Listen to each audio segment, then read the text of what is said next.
தேவனால் எல்லாம் கூடும் அப்படின்னு தெரிஞ்ச நம்மளுக்கு அவரால் ஒரு சில காரியங்கள் செய்ய முடியாது அப்படிங்கிறது நம்மளுக்கு தெரியாமல் போச்சு. என்னன்னு கேட்குறீங்களா? தேவனால் பொய் சொல்ல முடியாது, நம்மளை தண்டிக்க முடியாது, நம்மளை சபிக்க முடியாது.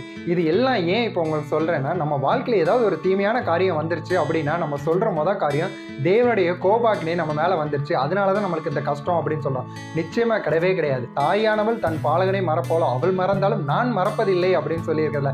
அப்படி இருக்கும்போது எப்படி உங்களை கைவிடுவார்? உங்கள் பிரச்சனைக்கு அவர் எப்படி காரணமாக இருப்பார்?